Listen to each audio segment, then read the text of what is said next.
Now, let's be real for a second. Now, when you hear white supremacy, what do you picture? Probably like me, picturing Nazis and KKK hoods and tiki torches over there in Charlottesville. And you think, that's not me. I'm not racist. I got black friends. I voted for Obama. It's no more racism.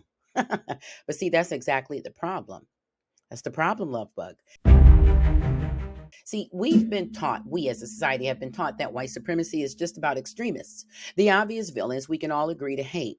But that's like saying pollution is only the trash that you see on the side of the road while ignoring the invisible chemicals in the air that we breathe absolutely every day. So, white supremacy isn't just hate groups, it's the system itself, and it's hitting everyone, including, yes, white people. So, what actually is white supremacy and in all of its forms? Glad you asked. So let me break it down in ways that you can see right now, today. Who holds the power? Glad you asked. So look around at everybody who's making the decisions that affect your life, that affect my life.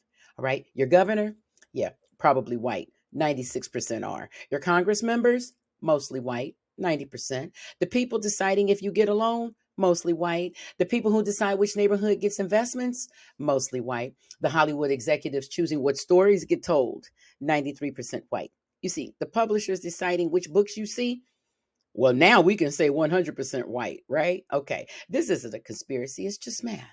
But one with racial group, just one racial groups that controls all institutions and that naturally creates a system that works best for them, for people that look like them.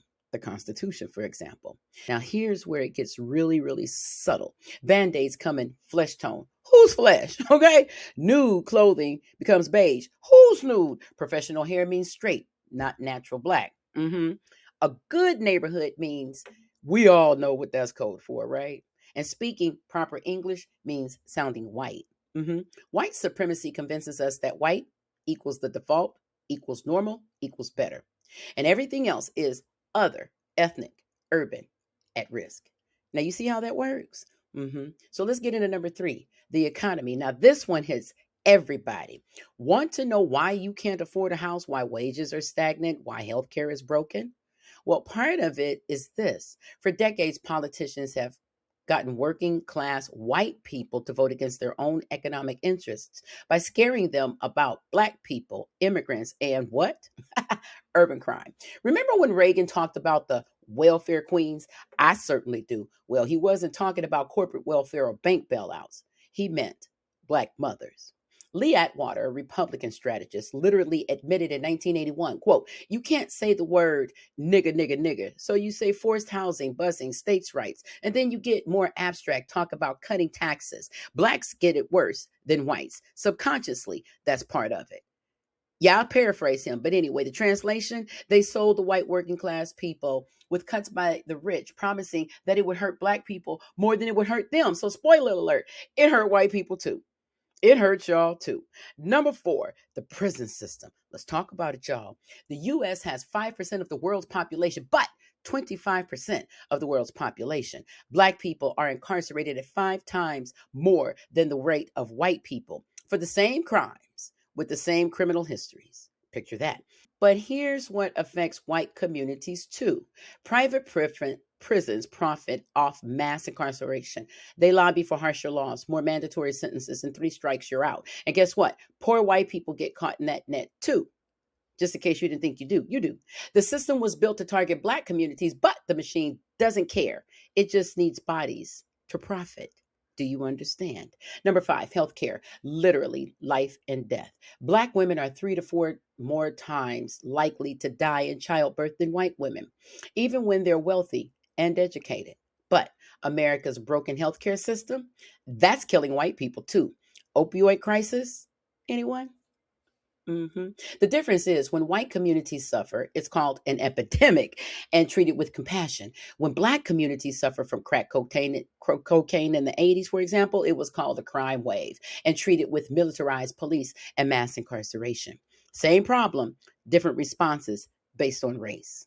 Number six, the stories we tell. 95 of the top 100% grossing films of all times were directed by white men. Most white people don't have close relationships or close friendships with black people. So where do they learn about black people? from movies and TV created by people who also don't have those relationships. And this is why we get some of the same tired stereotypes. The magical Negro who helps the white protagonist, the threatening black man, the sassy black woman, the gang member, the athlete or entertainer, but rarely the doctor, the scientist, or the CEO. Mhm. And these images go global.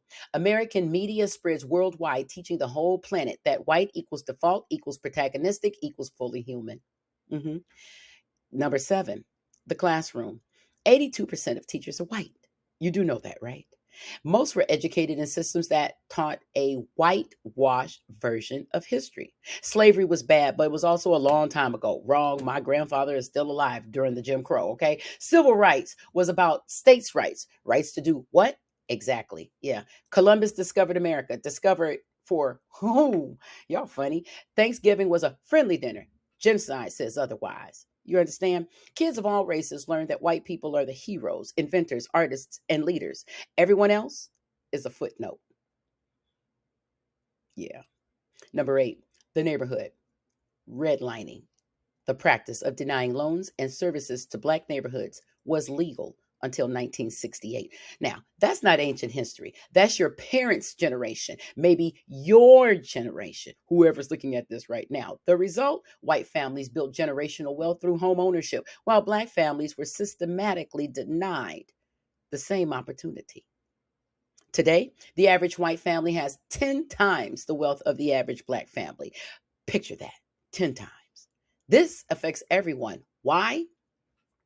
Because segregated neighborhoods mean more segregated schools. Poor funding in black neighborhoods means higher crime. Higher crime means property values stay low. Low property value means less tax revenue. Less tax revenue means worse services. Worse services mean people who can leave do leave.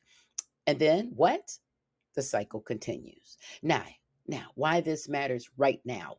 Simply because we're living through this housing crisis, healthcare crisis, stagnant wages, crumbling infrastructure, political division that's tearing families apart. And here's the thing, we can't fix any of these problems if we keep pretending that race isn't a factor.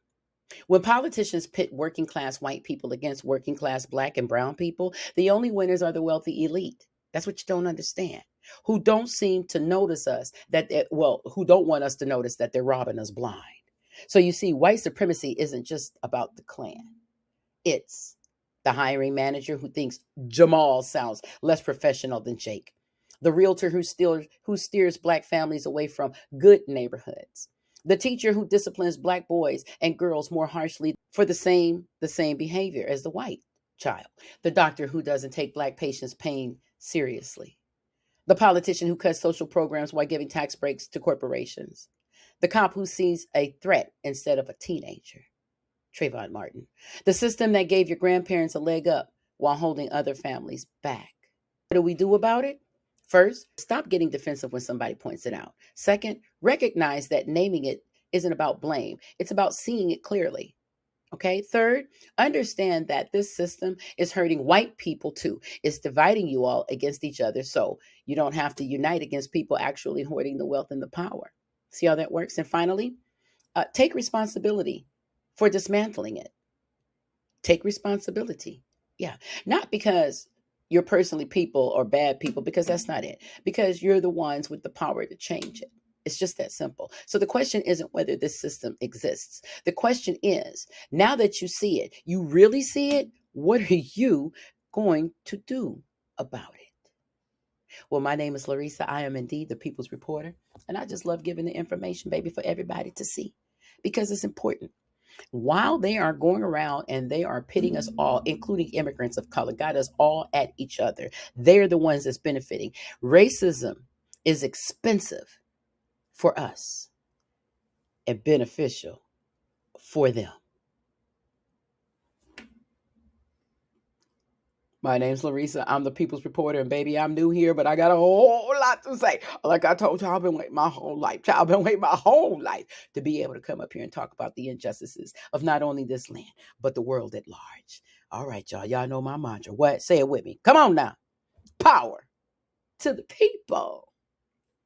God bless you all. Until next time, America.